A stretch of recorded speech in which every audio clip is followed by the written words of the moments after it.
In this episode, you'll discover how to improve your rowing with progressive drills using self-diagnosis coaching.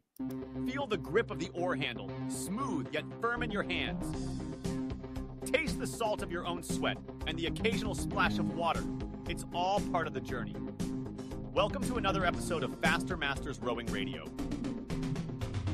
Each week, our host, Masters rowing coach Rebecca Caro, dives deep into the world of Masters rowing.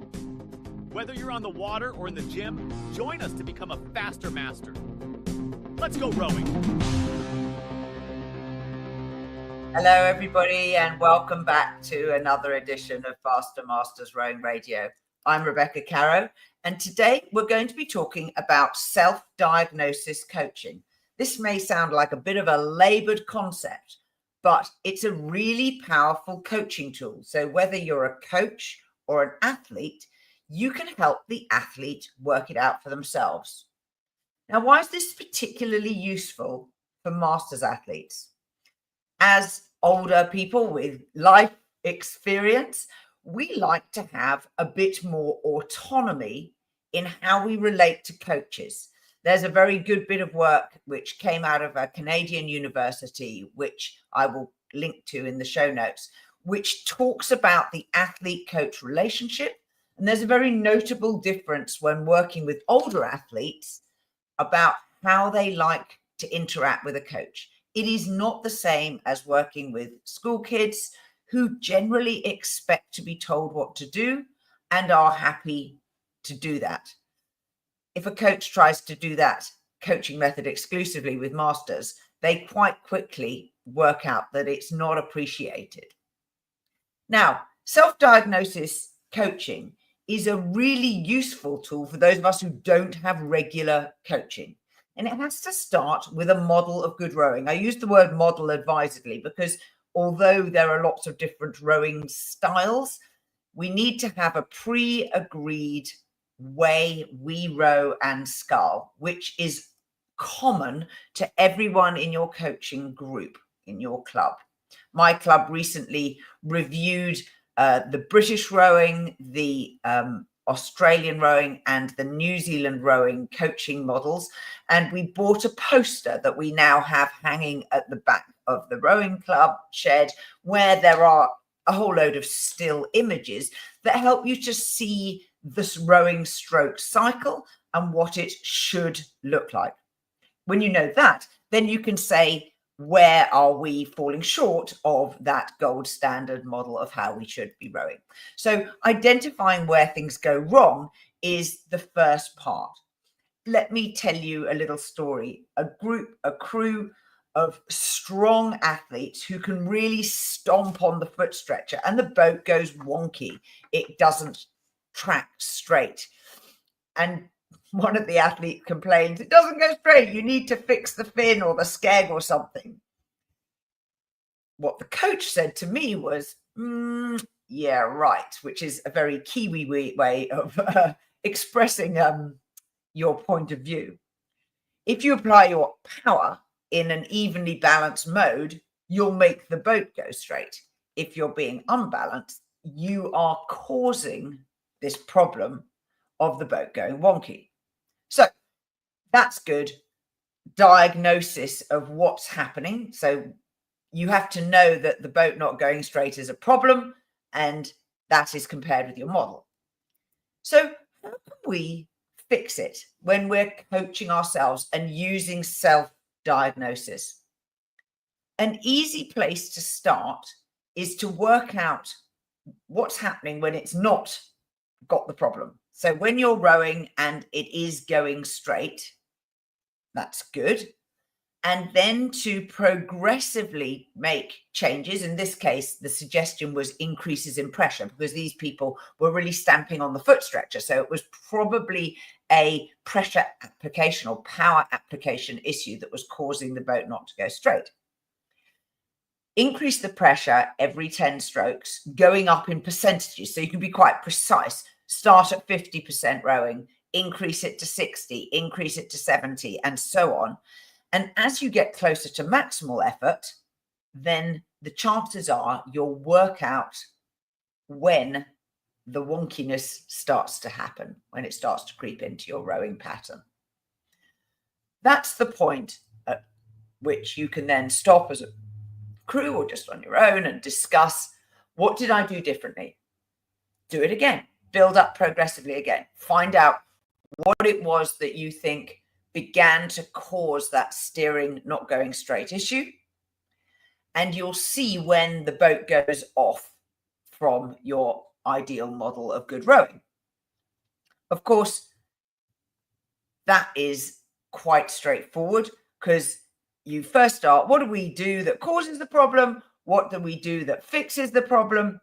Can I fix it in one stroke? So those are the first 3 steps.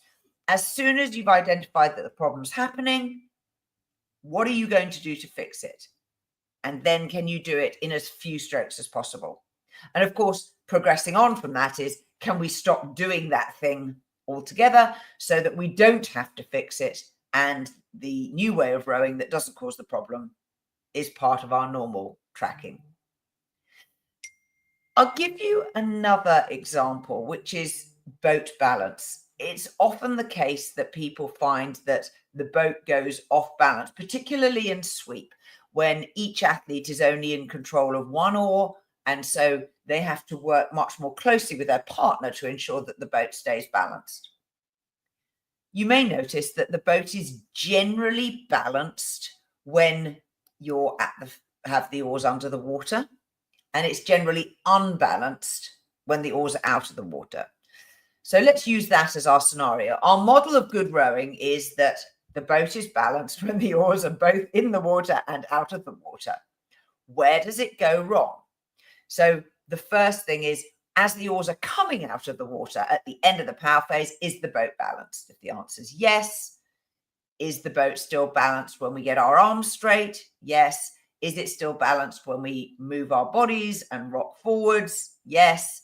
Is it still balanced when we start rolling up the slide? Maybe that's where the no comes into place. So you begin to work out where the problem starts, and then you've got to work out, what is it that we do that causes this problem? Now, in the case of boat balance, it might be that we're not all moving our handles at the same time. We're not all straightening our arms and rocking our bodies, rocking your body perhaps at a slightly different time. You get onto the slide a little earlier than someone else who's a little later. And so it appears that the balance goes off when you're on the slide coming up toward the catch. So what fixes it?